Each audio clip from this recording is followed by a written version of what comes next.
प्रिय विद्यार्थियों नमस्कार। हिंदी की ऑनलाइन शिक्षण व्यवस्था में आप सबका हार्दिक अभिनंदन, स्वागत। आइए प्रारंभ करते हैं हिंदी का शिक्षण। आज के हिंदी शिक्षण में हम अध्ययन करेंगे कक्षा 10 की पाठ्य पुस्तक क्षितिज भाग 2 के पाठ क्रमांक 1 पद क्रमांक 3। आपके सामने पद लिखा हुआ है। इससे पहले हमने पद क्रमांक 1 और 2 का अध्ययन कर लिया है। ये सभी पद सूरदास जी के पद हैं जो भ्रमर गीत से लिए गए हैं, और इन पदों के अंदर गोपियों और उद्धव के प्रसंगों का वर्णन किया गया है। गोपियां भगवान श्री कृष्ण से अत्यधिक प्रेम करती है और रात दिन भगवान श्री कृष्ण का नाम ही रटती रहती है। गोपियों की इस स्थिति को देख करके भगवान श्री कृष्ण उद्धव जी को गोपियों के पास भेजते हैं कि हे उद्धव जी, आप गोपियों के पास जाकर के और उन्हें ज्ञानोपदेश दो, योग का संदेश लेकर के उनके पास जाओ। उद्धव जी गोपियों के पास भगवान श्री कृष्ण का यह संदेश लेकर के आते हैं। गोपियां उद्धव के उस संदेश को सुनकर के अलग अलग प्रकार की स्थितियां बनाती हैं और अलग अलग प्रकार से उद्धव को उलाहना देती है, या उद्धव को दुर्भाग्यशाली कहती है, या उद्धव को नासमझ कहती है, और अंत में फिर अपनी स्थिति का वर्णन करती है। इस प्रकार से उद्धव और गोपियों के संवाद सूरदास जी ने इन पदों में लिखा है। तो देखिए पद क्या है। हमारे हरि हारिल की लकड़ी, हमारे हरि हारिल की लकड़ी। अर्थ और भाव को समझने के लिए शब्दों के अर्थ आने चाहिए। हमारे हरि हारिल की लकड़ी, हमारे हरि हारिल की लकड़ी। मन क्रम बचन नंद नंदन और यह दर दृढ़ कर पकड़ी। मन क्रम बचन नंद नंदन और यह दृढ़ कर पकड़ी। हमारे हरि हारिल की लकड़ी, हमारे हरि हारिल की लकड़ी। जागत सोवत स्वप्न दिवस निसी कान कान जकरी। सुनत जोग लागत है सो जो करऊ ककरी।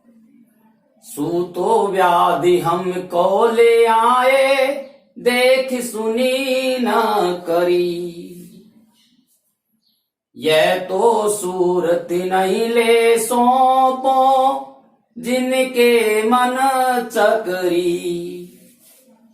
हमारे हरि हारिल की लकड़ी, हमारे हरि हारिल की लकड़ी।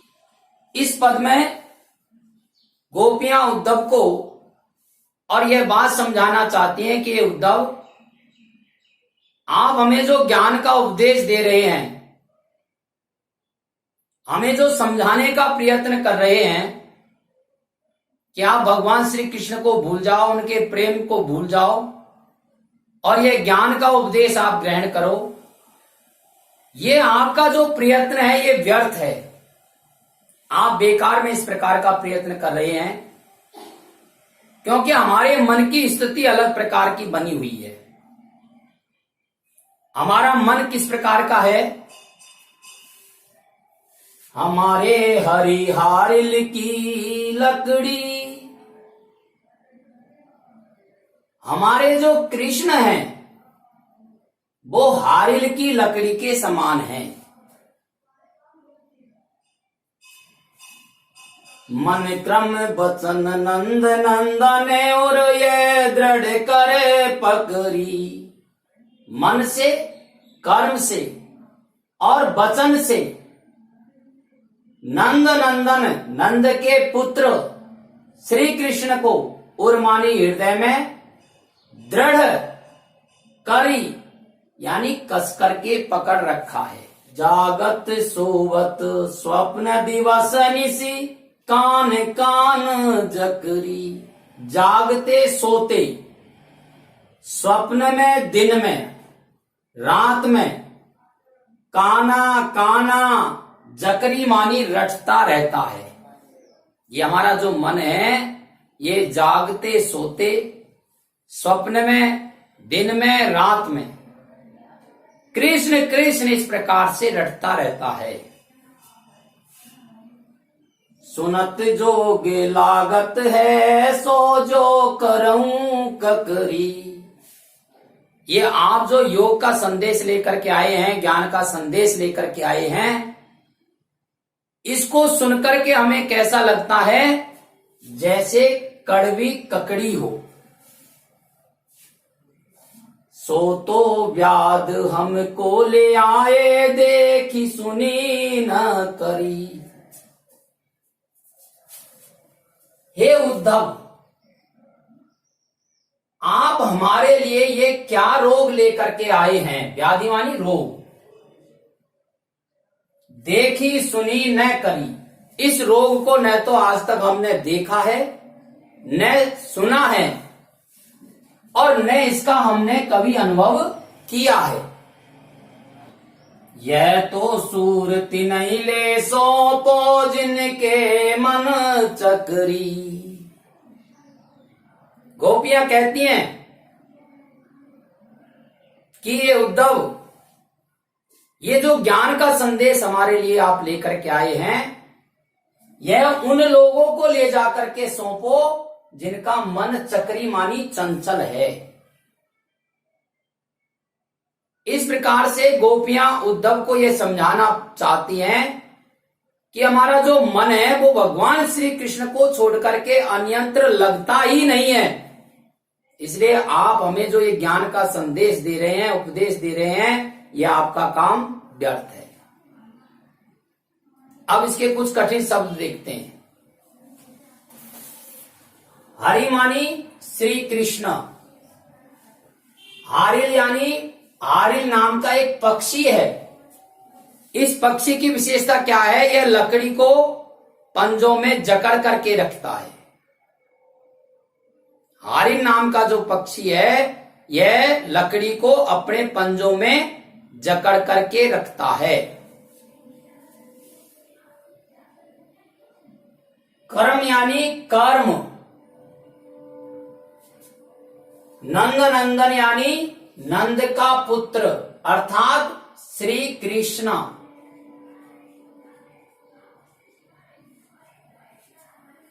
उर मानी हृदय। दृढ़ करी मानी कस कर। पकड़ी मानी पकड़ लिया है। जागत जागते, सोवत सोते, स्वप्न स्वप्न में, दिवस दिन और निशी रात। कान कान यानी कृष्ण कृष्ण। जकरी मानी उच्चारण करता है, रटता है। सुनत मानी सुनकर। जोग जोग यानी ज्ञान का संदेश, योग का संदेश। लागत लगता है। ऐसा मानी इस प्रकार का। जो मानी जिस प्रकार का।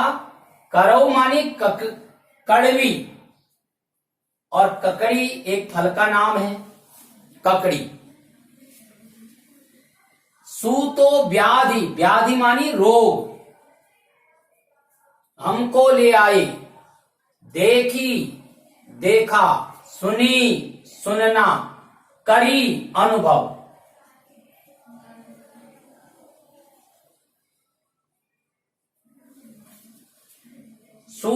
सूरदास तिनहि मानी उनको, सौंपो यानी सौंप दो, दे दो।